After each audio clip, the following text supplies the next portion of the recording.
Hello, स्वागत है आप सभी का आर्टिकल 351 चैनल पर। हम लोग एनालिसिस कर रहे हैं प्रीवियस ईयर क्वेश्चन पेपर्स का और हिंदी साहित्य से संबंधित यूजीसी नेट जेआरएफ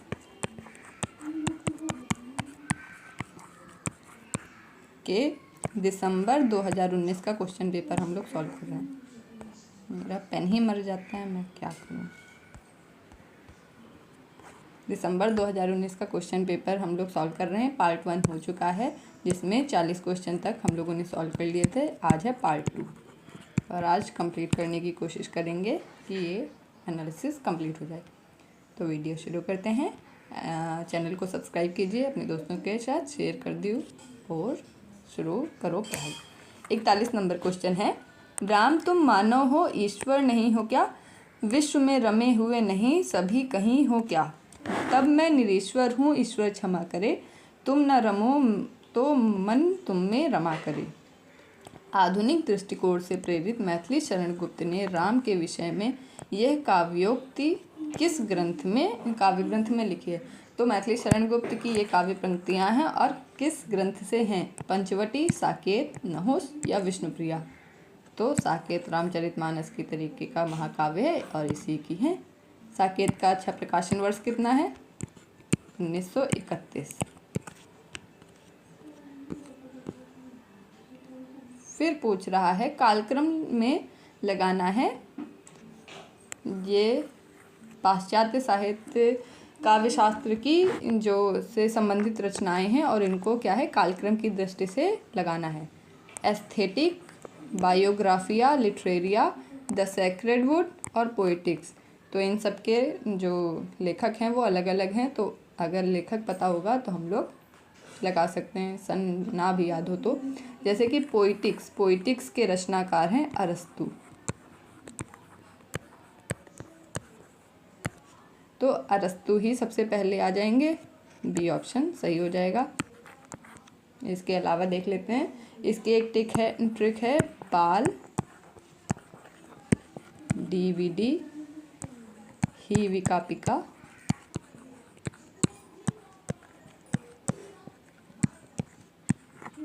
मुंह बना,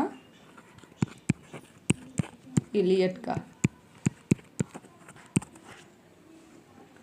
तो पोइटिक्स हो गई अरस्तु की। बायोग्राफिया लिटरेरिया जो है ये कॉलरिज की है। कॉलेज में ही हम लोग बायोग्राफी और लिटरेचर वगैरह जो है कॉलेज में पढ़ते हैं, तो कॉलरिज।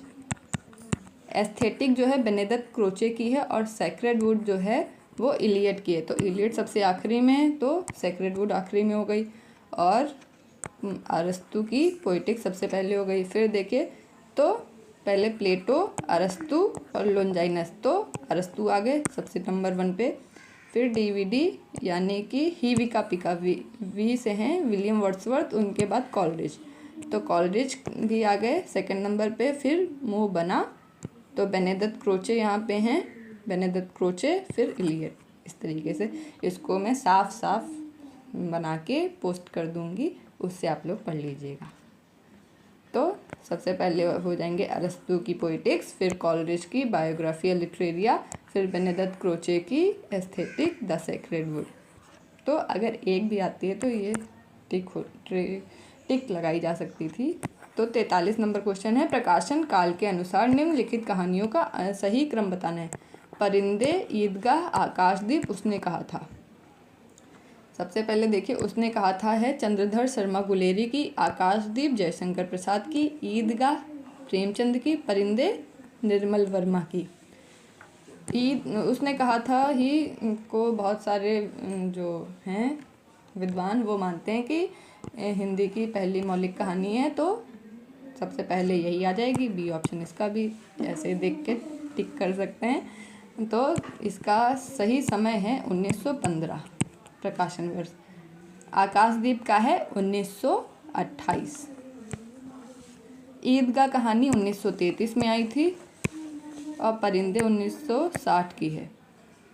और ये सारी कहानियाँ हम लोगों को यूनिट 7 कहानी में, नेट की कहानी जो यूनिट 7 है उसमें पढ़ना भी है।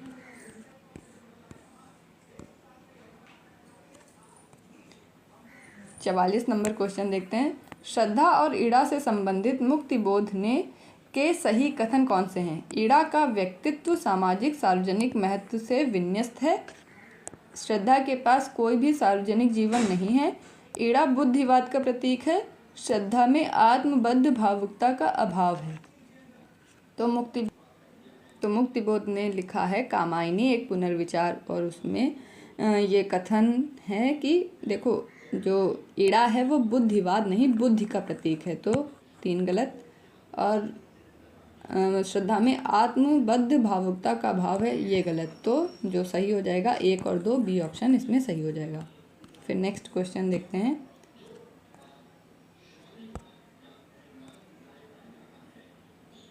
45 नंबर क्वेश्चन है, संज्ञा अथवा सर्वनाम के जिस रूप से उसका संबंध वाक्य के किसी दूसरे शब्द से के साथ प्रकाशित होता है उसे क्या कहते हैं? यानी कि जो संज्ञा या सर्वनाम है उसके रूप का संबंध जो है दूसरे शब्द या वाक्य से प्रकाशित होता है तो उसे क्या कहते हैं? उसे कारक कहते हैं। क्रिया विशेषण होता है जो क्रिया की विशेषता बताता है। ऐसे विशेषण जो क्रिया की विशेषता बताते हैं वो क्रिया विशेषण होते हैं। और ये क्रिया मतलब एक तो ये क्रिया की विशेषता बताते हैं, स्वयं अपनी भी विशेषता बताते हैं, यानी कि क्रिया विशेषण की भी बताते हैं। संबंध सूचक होते हैं जो संबंध प्रदर्शित करते हैं, इसलिए अतः ऐसे टाइप के जोड़ने वाले शब्द संबंध सूचक होते हैं। अब 46 नंबर क्वेश्चन देखते हैं। निम्नलिखित आचार्यों का सही कालक्रम चुनिए। रुय्यक, कुंतक, आनंदवर्धन, दंडी।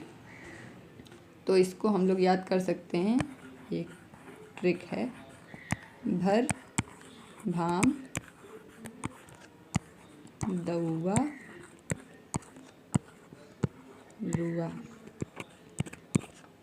ऐसे ही और भी है। तो पाश्चात्य काव्य शास्त्र के जितने भी लेखक हैं और विद्वान हैं और क्या है भारतीय काव्य शास्त्र के जितने भी विद्वान हैं इनका कालक्रम का ट्रिक मैं बना के अपलोड कर दूंगी, आप लोग देख लीजिएगा। यहाँ पे बताने में बहुत लंबा वीडियो चला जाएगा। तो भर से भरत मुनि, भाम से भामा, दंडी उद्भट वामन, आ से आनंदवर्धन। तो यहाँ पे देखिए सबसे पहले आएंगे दंडी, फिर उनके बाद आनंदवर्धन, फिर कुंतक और रुय्यक, यानी कि डी ऑप्शन इसका सही हो जाएगा। सबसे पहले दंडी ही आए हैं और इसके अलावा किसी ऑप्शन में दंडी सबसे पहले नहीं है, तो डी ऑप्शन सही हो जाएगा।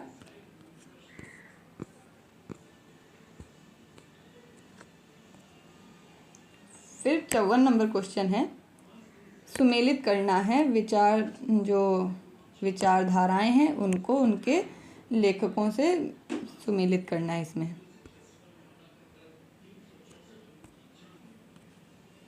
जैसे मार्क्सवाद, अस्तित्ववाद, मनोविश्लेषणवाद, उत्तर आधुनिकता। तो मनोविश्लेषणवाद तो यंग से और मार्क्सवाद का देखें तो देखो मार्क्सवाद जो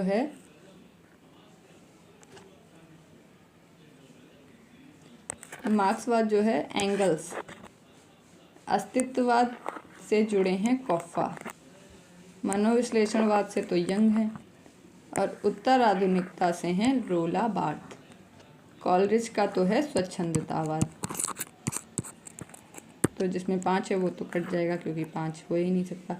फिर सी का 4, ये वाला ए ऑप्शन इसका सही हो जाएगा।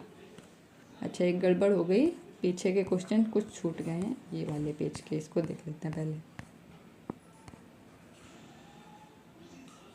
रामविलास शर्मा कृत महावीर प्रसाद द्विवेदी और हिंदी नवजागरण का प्रकाशन काल है। तो रामविलास शर्मा ने महावीर प्रसाद द्विवेदी और हिंदी नवजागरण लिखी, उसका प्रकाशन काल है 1977। 48 नंबर क्वेश्चन है, मैं कहता आखिन की देखी तो कहता कागज की लेखी। इस काव्य पंक्ति का आशय है, ये कबीरदास की पंक्ति है और इसका आशय पूछा है, प्रत्यक्ष ज्ञान और पुस्तकीय ज्ञान एक ही है। प्रत्यक्ष ज्ञान को पुस्तकों में लिखा जाता है, प्रत्यक्ष ज्ञान पुस्तकीय ज्ञान से हीन है। स्वानुभव शास्त्रीय ज्ञान से बड़ा है।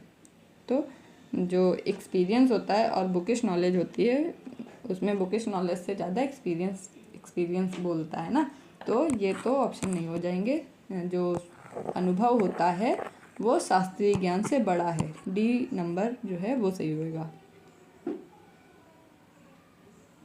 जैसे कि एक स्कूल के बच्चे ने बहुत सारी किताबें पढ़ रखी हैं, लेकिन एक अनपढ़ व्यक्ति है जो 50-60 साल का है, उसका और उस बच्चे का जिसने बहुत सारी बुक पढ़ रखी हैं, तो जो एक्सपीरियंस है यानी कि बूढ़ा व्यक्ति है वो ज़्यादा ही होशियार होएगा।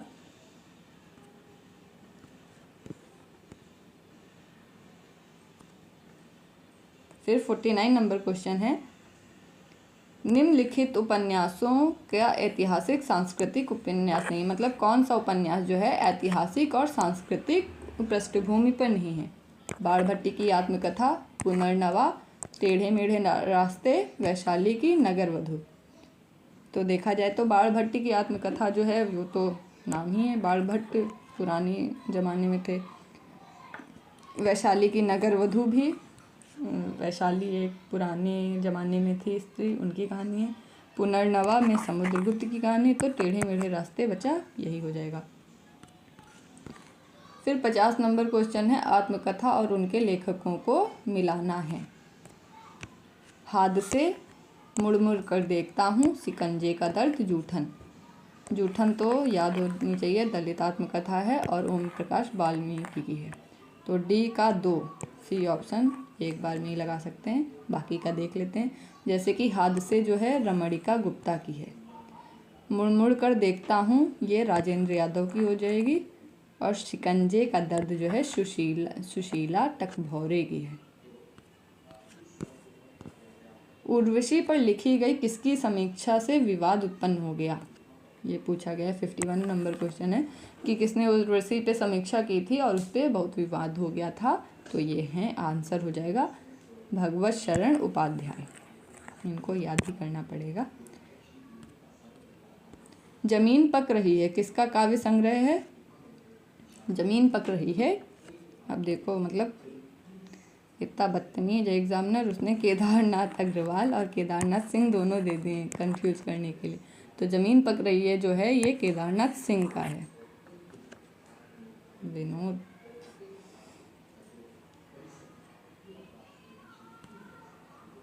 देख रहा है विनोद एग्जामिनर की बदतमीजी।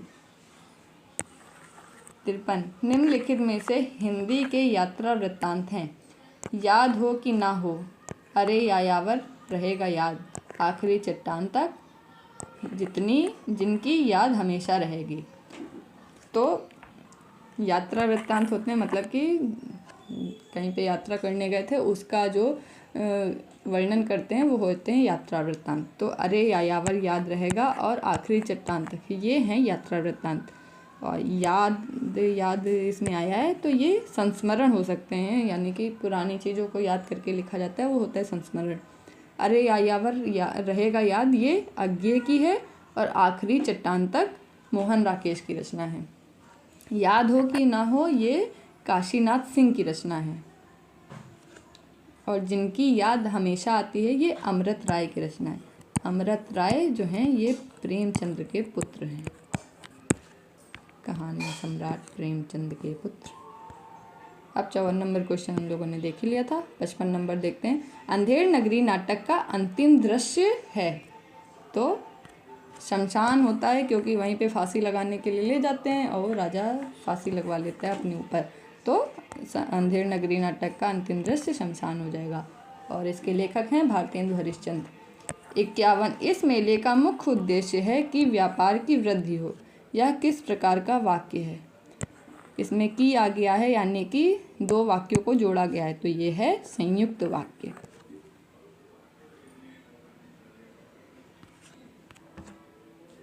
देखो साधारण वाक्य होते हैं, ये सरल वाक्य, यानी कि इस मेले का मुख्य उद्देश्य केवल इतना होता तो ये क्या हो जाता, साधारण वाक्य या सरल वाक्य। लेकिन इसमें की आ गया है तो ये मिश्र वाक्य होगा, इसका आंसर होगा मिश्र वाक्य, ना कि संयुक्त वाक्य।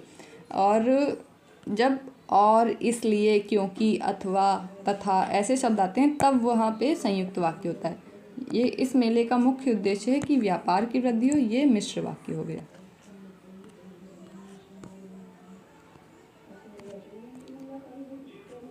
फिर 57 नंबर क्वेश्चन है, बिंब के अनिवार्य तत्व हैं विवरणात्मकता, कल्पना, सपाट बयानी, इंद्रियता। तो बिंब के अनिवार्य तत्व हो जाएंगे कल्पना होनी चाहिए और इंद्रियता होनी चाहिए, यानी कि एकाग्रता होनी चाहिए। और बिंबवाद के प्रवर्तक हैं एजरा पाउंड। तो 2 और 4, ए ऑप्शन इसका सही हो जाएगा। नेक्स्ट देखते हैं 58 नंबर क्वेश्चन है, अलंकार सादृश्य मूलक हैं। कौन से अलंकार जो हैं वो सादृश्य मूलक हैं? विभावना, व्यतिरेक, उत्प्रेक्षा, असंगत। तो व्यतिरेक और उत्प्रेक्षा जो होते हैं वो सादृश्य मूलक अलंकार होते हैं। 1 और 3, डी ऑप्शन इसका सही हो जाएगा। विभावना अलंकार में कारण और कार्य का संबंध होता है, ऐसे में उपभेद उत्पन्न होता है।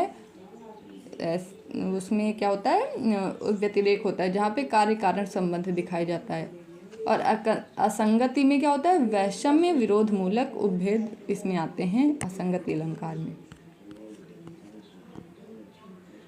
फिर प्रकाशन काल के अनुसार निबंध हैं, ये निबंध संग्रह, इनको इनके अनुक्रम में लगाना है। शिरीष की याद आई, अर्धनारीश्वर, अशोक के फूल, श्रृंखला की कड़ियाँ। तो इनके लेखक पहले बताइए। जैसे कि श्रृंखला की कड़ियाँ के लेखक हैं महादेवी वर्मा, अशोक के फूल हजारी प्रसाद द्विवेदी, अर्धनारीश्वर के हैं रामधारी सिंह दिनकर, और शिरीष की याद आई विद्यानिवास मिश्र। अब जो शिरीष की याद आई है ये 1995 में प्रकाशित हुआ था। अर्धनारीश्वर 1952 का है। अशोक के फूल जो है 1948 का है, और ये बहुत बार पूछे गए। श्रृंखला की कड़ियाँ जो है 1942 का है। तो उल्टे क्रम में लगे हैं, इसको कर देंगे श्रृंखला की कड़ियाँ, फिर अशोक के फूल, फिर अर्धनारीश्वर और शिरीष की याद आई, यानी कि सी ऑप्शन जो है ये सही होगा।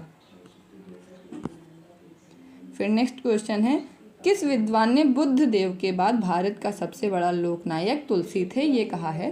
तो ये जॉर्ज ग्रियर्सन ने कहा है कि बुद्ध के बाद भारत में सबसे बड़े लोकनायक जो थे वो तुलसीदास हैं, क्योंकि इन्होंने रामचरितमानस लिखा, लोगों को बहुत ही ज़्यादा प्रेरणा दी।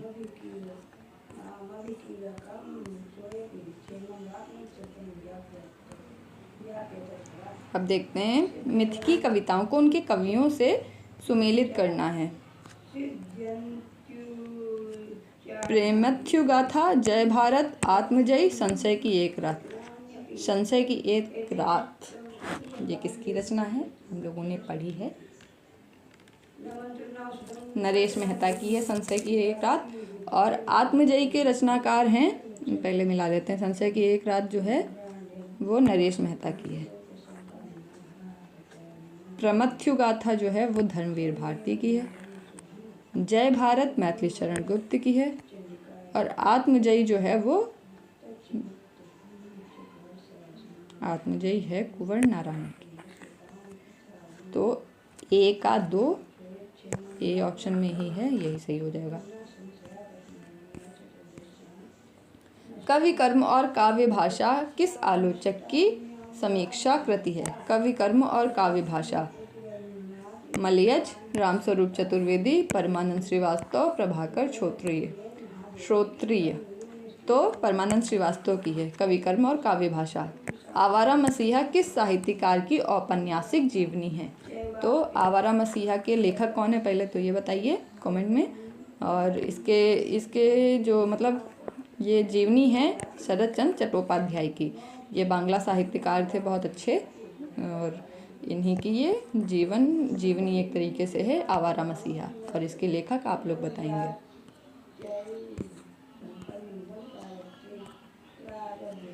चौसठ, कवि के भार को बहुत बड़ा बताते हुए किस आचार्य ने कहा कि ऐसा ना कोई शब्द है, ना अर्थ, ना न्याय, ना कला जो काव्य का अंग ना बन सके? तो राजशेखर, भामा, दंडी, आनंदवर्धन। ये किसने कहा है कि जो कवि के भार को बहुत बढ़ा दिया है कि जो ऐसा कोई भी जो चीज़ नहीं है जिस पे जो कवि जो है कविता नहीं कर सकता एक तरीके से, तो ये है भामा।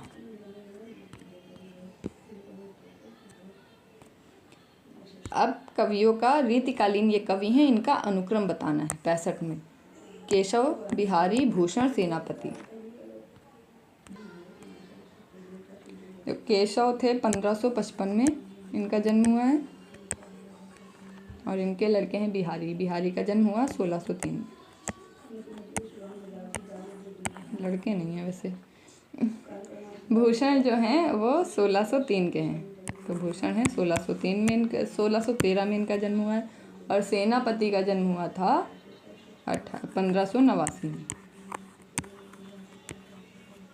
तो केशव, उसके बाद सेनापति, फिर बिहारी और होना चाहिए भूषण। तो सारे ऑप्शन गलत हैं, एक भी सही नहीं है। काव्य पंक्तियों को उनके रचनाकारों से सुमेलित करना है नेक्स्ट क्वेश्चन में। पंडित चल सत्य बखाने, ये तो सरहपा की है। 12 बरस ले कुकुर जिए और 13 लो जिए सियार, ये जगनिक की है। बड़ कौशल तू राधे, किनल कन्हाई लोचन आधे। राधे का नाम आ गया। राधा कृष्ण का काव्य जो है सबसे पहले शुरू किया था विद्यापति ने, तो इसके अलावा कोई हो ही नहीं सकता। जाति ओछी पाती ओछी, ओछा जन्म हमार, तो ये नीचे 5 नंबर भी है। रैदास, रैदास की है। जहाँ जात पात का नाम आ जाए वो रैदास ही करते हैं। रैदास क्योंकि जात के चमार थे, तो इन्होंने अपनी जाति पे बहुत ज़्यादा, उनकी काव्य पंक्तियों में आ जाता है ऐसा वर्णन। तो देखते हैं ए का 2 किस ऑप्शन में है? ए नंबर में है, तो ए ऑप्शन सही हो जाएगा।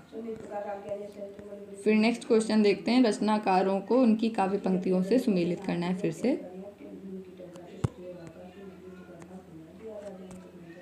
कौन परिया बानी अरी, नित नीर भरी गगरी ढरकावे। गुलगुली गिल में गलीचा है, गुनी जन है चांदनी है, चिक है चिरागन की माला है। सेवर सिपाही हम उन राजपूतन के, दान युद्ध जुरिबे नेक जे न मुरके। अभिधा उत्तम काव्य, ये तो बहुत इम्पोर्टेंट है और देव की है। तो देव ने कहा है अभिधा उत्तम काव्य है, मध्य लक्षणाहीन। तो हम लोग देख सकते हैं डी का 1 बी ऑप्शन में है, यही सही हो जाएगा। बाकी लेकिन कविताएं, काव्य पंक्तियां देख लेते हैं।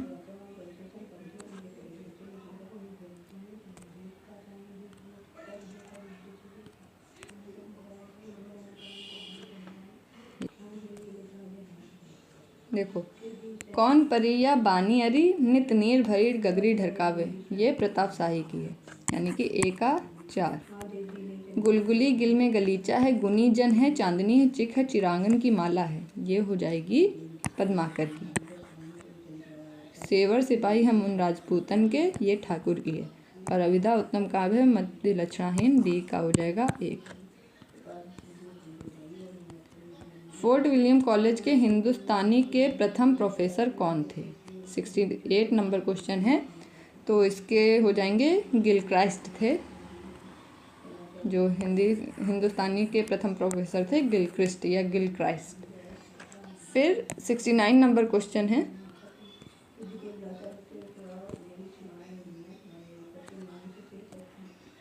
आनंदवर्धन ने किस काव्य को ध्वनि कहा है, जिसमें शब्द और अर्थ दोनों अपना महत्व बनाए रखकर अर्थ प्रतिपादन करें, जिसमें शब्द की सत्ता गौड़ और अर्थ की सत्ता प्रमुख हो, जहाँ शब्द और अर्थ दोनों अपने अपने अर्थ का उत्सर्जन कर व्यंग्यार्थ को अभिव्यक्त करें, जहाँ अर्थ की सत्ता गौण और शब्द की सत्ता प्रधान हो। तो आनंदवर्धन ने किसे ध्वनि कहा है? तो इसका सही उत्तर हो जाएगा जहाँ शब्द और अर्थ दोनों अपने अपने अर्थ का उत्सर्जन कर व्यंग्यार्थ उत्पन्न कर, मतलब कि व्यंग्यार्थ की उत्पत्ति करें, अभिव्यक्ति करें, वो हो जाएगा 69 का सी। अरस्तु के विरेचन की व्याख्या विद्वानों ने किन अर्थों में की है?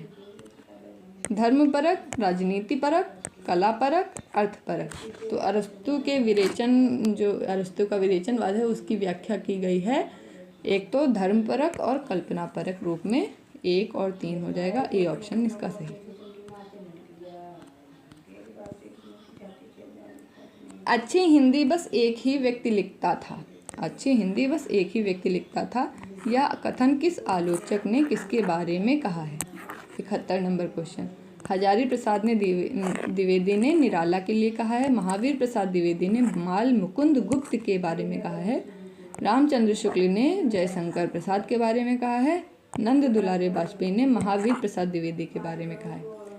तो ये जो है महावीर प्रसाद द्विवेदी ने बाल मुकुंद के लिए कहा है कि अच्छी हिंदी बस एक ही व्यक्ति लिखता था, जो कि है बाल मुकुंद। अब आलोचना ग्रंथ हैं और उनके लेखक हैं, इनको सुमेलित करना है। कामायनी एक पुनर्विचार, अधूरे साक्षात्कार, इतिहास और आलोचना, प्रेमचंद्र और उनका युग। तो कामायनी एक पुनर्विचार जो है ये तो मुक्तिबोध की है। कामायनी एक पुनर्विचार मुक्तिबोध की है और 1961 की है। अधूरे साक्षात्कार जो है नेमीचंद्र जैन की है। तो ए का 2, बी का हो गया 3। इतिहास और आलोचना जो है वो नामवर सिंह की है, सी का 1। और प्रेमचंद्र और उनका युग जो है ये रामविलास शर्मा की है, यानी कि डी का 5। नेक्स्ट क्वेश्चन देखते हैं। सिद्ध हेमचंद शब्दानुशासन किस तरह का ग्रंथ है? 74 नंबर क्वेश्चन। सिद्ध हेमचंद शब्दानुशासन, इसके रचनाकार हेमचंद्र ही हैं और ये क्या है? व्याकरण ग्रंथ है। इनके प्रसिद्धि का कारण था व्याकरण ग्रंथ, व्याकरण संबंधी ग्रंथ है ये। 75 नंबर क्वेश्चन है। तात्विक दृष्टि से ना तो हम उन्हें कबीर को पूरे अद्वैतवादी कह सकते हैं, ना ही एकेश्वरवादी। कबीर के से संबंधित ये कथन किसने कहा है? तो तात्विक रूप से न तो कबीर को हम अद्वैतवादी कह सकते हैं, ना एकेश्वरवादी। और ये जो है कहा है रामचंद्र शुक्ल ने। रामचंद्र शुक्ल के कथन बहुत इंपॉर्टेंट हो जाते हैं।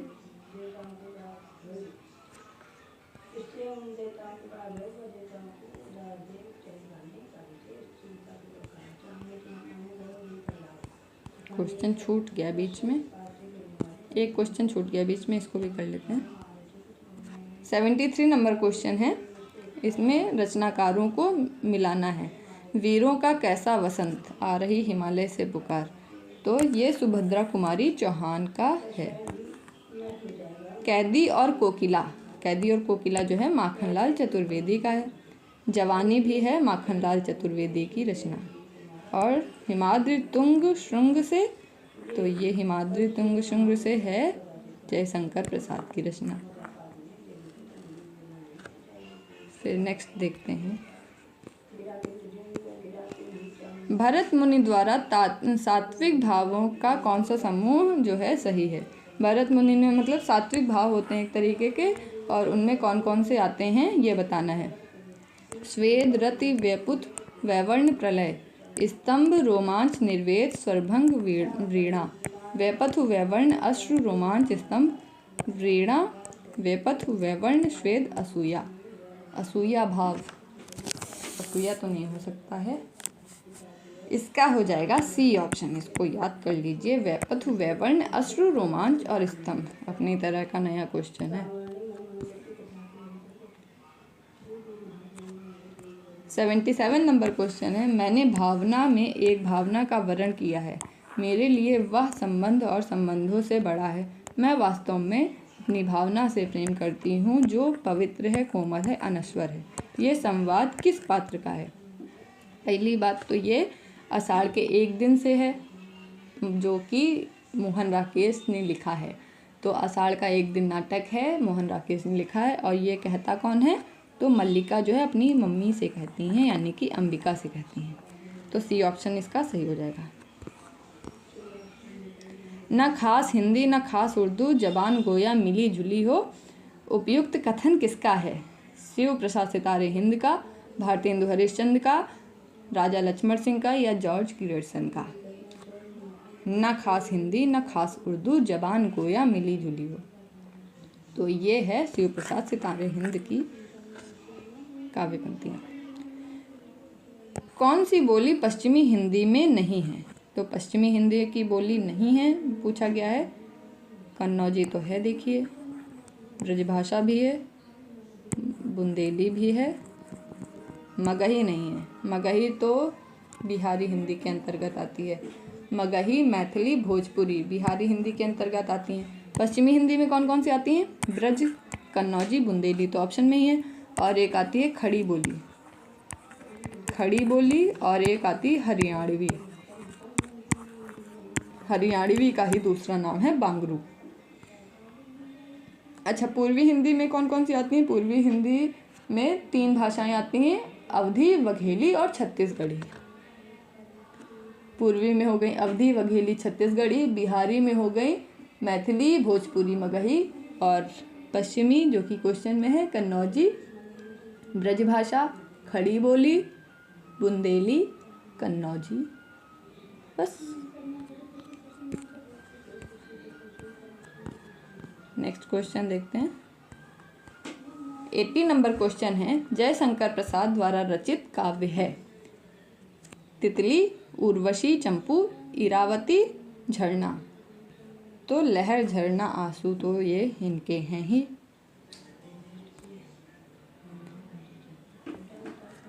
लेकिन इसमें पूछा गया है काव्य है। 80 नंबर क्वेश्चन में उर्वशी चंपू काव्य जो है ये तो है ही जयशंकर प्रसाद का, और झरना तो ये 2 और 4 हो जाएगा। जबकि उर्वशी महाकाव्य जो है उसके लेखक कौन है? एक उर्वशी महाकाव्य है और यूनिट 5 में हम लोगों को पढ़ना भी है, ये आप लोग कमेंट करेंगे। 81 नंबर क्वेश्चन, साधारणीकरण की निम्नलिखित स्थापनाओं को उनके प्रतिपादकों के साथ में मिलाना है। जैसे कि रसास्वाद में वासनात्मक तथा स्थिर मनोवृत्तियाँ जिनके द्वारा चरित्र की सृष्टि होती है, साधारणीकरण के द्वारा आनंदमय बना दी जाती हैं। इसलिए यह वासना का संशोधन करके उनका साधारणीकरण करता है। फिर नेक्स्ट है, काव्य प्रसंग या रस के समस्त अवयवों का साधारणीकरण मानने की अपेक्षा कवि भावना का साधारणीकरण मानना मनोविज्ञान के अधिक अनुकूल है। लोक हृदय की यह सामान्य अंतर्भूमि परख कर हमारे यहाँ साधारणीकरण सिद्धांत की प्रतिष्ठा की गई है। यह सामान्य अंतर्भूमि कल्पित या कृत्रिम नहीं है। जब चमत्कारिक अर्थ मर जाता है तब उस शब्द की रागोत्तेजक शक्ति भी क्षीण हो जाती है। उस अर्थ की उत्पत्ति करता है जिससे पुनः रागात्मक संबंध स्थापित हो। साधारणीकरण का यही अर्थ है। तो ये जो कथन है इनको इनके लेखकों से मिलाना है।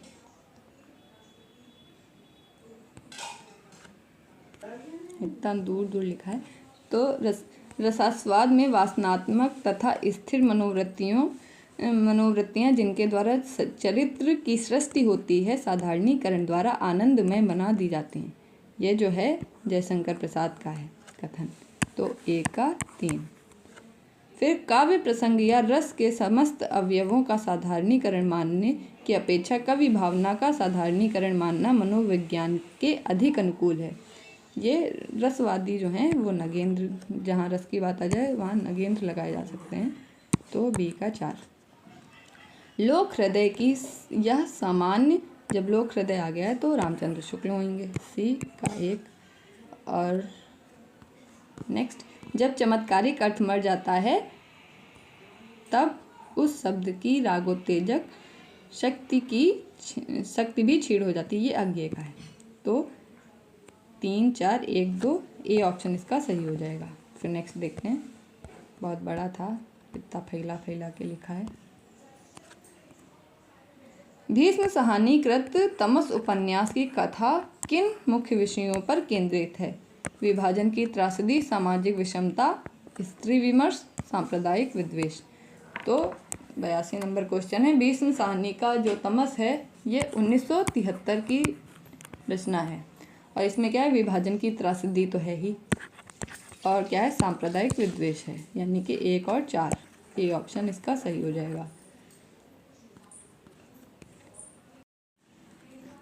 83 नंबर क्वेश्चन है, रचना काल के अनुसार कवियों का सही अनुक्रम लगाना है। सरहपा, पुष्यदंत, अद्यमाण यानी कि अब्दुल रहमान और लुइपा। इनकी रचनाएं अगर आप लोग बता पाएँ तो कमेंट में बता सकते हैं, रिवाइज हो जाएगा आपका। तो सबसे पहले आएंगे सरहपा, सिद्ध सरहपा, उसके बाद लुइपा, ये लगभग 600 के आसपास थे, ये 783 के आसपास, 773 के आसपास थे। फिर पुष्यदंत जो हैं ये 972 के आसपास थे, और अब्दुल रहमान जो हैं सबसे आखिरी में आ जाएंगे। तो सरहपा, लुइपा, पुष्यदंत और अब्दुल रहमान, यानी कि डी ऑप्शन इसका सही होगा।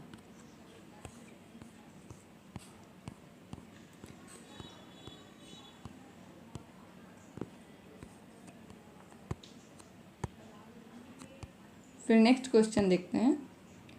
प्लेटो के अनुसार एक समर्थ कवि काव्य रचना किस प्रकार करता है? किसी सचेष्ट कलात्मक प्रेरणा की अपेक्षा देवी शक्ति से प्रेरित और आविर्भूत होकर, सचेष्ट कलात्मक प्रेरणा और देवी शक्ति से अभिभूत होकर, देवी शक्ति की भूमिका से निरपेक्ष कलात्मक प्रेरणा द्वारा, अपने वैज्ञानिक ज्ञान के सम्यक प्रयोग द्वारा। तो प्लेटो ने कहा था देवी प्रेरणा तो होती ही है, ए भी ऑप्शन सही हो जाएगा। किसी सचेष्ट कलात्मक प्रेरणा की अपेक्षा देवी शक्ति से की प्रेरणा से अभिभूत होकर, ए ऑप्शन इसका सही होगा। उर्वशी के तृतीय अंक के आधार पर कौन से कथन सही हैं बताना है। शक्तिशाली और दुर्धर्ष पुरुष भी सुंदरियों के कटाक्ष से आहत हो जाते हैं। उर्वशी मानवी है। उर्वशी कहती है यह देह भाव भ्रांति है। पुरुवा के अनुसार नृत्य मानव को देवता कहा जा सकता है। तो सही विकल्प बताना है उर्वशी के तृतीय अंक के आधार पे। अच्छा, उर्वशी किसकी है? रामधारी सिंह दिनकर की, अभी कमेंट करने के लिए भी कहा था। और 1961 का ये है गीत नाट्य, और इसमें 3 अंक हैं, और इसका सही उत्तर हो जाएगा एक कि शक्तिशाली और दुर्धर्ष पुरुष भी सुंदरियों के कटाक्ष से आहत हो जाते हैं, और उर्वशी कहती है कि देह भाव भ्रांति है। तो 1 और 3 सही उत्तर होएगा। फिर नेक्स्ट क्वेश्चन है 86 नंबर। व्यंग्य रचनाएं कौन सी हैं पूछा गया है। भूलने के विरुद्ध, जीप पर सवार बिल्लियां, अपनी अपनी बीमारी, निषाद बांसुरी। शरद जोशी की जो जीप पर सवार बिल्लियां हैं ये व्यंग्य रचना है, और अपनी अपनी बीमारी ये भी एक व्यंग्य रचना है जो कि हरिशंकर परसाई की है। तो 2 और 3, डी ऑप्शन इसका सही उत्तर हो जाएगा। 87 नंबर क्वेश्चन। विदेशी परिवेश पर आधारित कौन से उपन्यास नहीं हैं? यानी कि ऐसे उपन्यास जिनमें विदेश की बात नहीं है, ऐसे कौन से हैं? परिशिष्ट, चक्रव्यूह, वेदिन, सफ़र के साथी। तो इसका सही उत्तर होगा चक्रव्यूह और परिशिष्ट। ये जो हैं विदेशी परिवेश पर आधारित नहीं है। 1 और 2, बी ऑप्शन इसका सही होगा। 88 नंबर क्वेश्चन है। अंधा युग के संवाद जो हैं और उनके पात्रों से मिलाना है। संवादों को उनके पात्रों से मिलाना है। ए, वध मेरे लिए नहीं रही नीति, अब अब मेरे लिए मनोग्रंथि। आज इस पराजय की बेला में सिद्ध हुआ, झूठ थी सारी अनिवार्यता भविष्य की। अंतिम परिणति में दोनों जर्जर करते हैं, पक्ष चाहे सत्य का हो अथवा असत्य का। गूंजों के सिवा आज और कौन बोलेगा मेरी जय। तो इनको इनके पात्रों से मिलाना है। तो वध मेरे लिए नहीं रही नीति, अब है मेरे लिए मनोग्रंथि। ये जो है अश्वत्थामा का कथन है। तो 1 का 4। आज इस पराजय की बेला में सिद्ध हुआ, झूठ थी सारी अनिवार्यता भविष्य की। ये वृद्ध याचक की है। अंतिम परिणति में दोनों जर्जर करते हैं, पक्ष चाहे सत्य का हो अथवा असत्य का। ये धृतराष्ट्र का है। गूंगों के सिवा आज और कौन बोलेगा मेरी जय, ये गांधारी का है।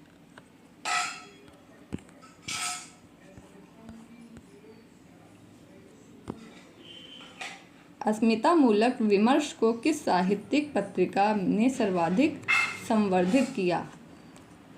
89 नंबर क्वेश्चन, इसका सही उत्तर हो जाएगा हंस। फिर नेक्स्ट देखते हैं।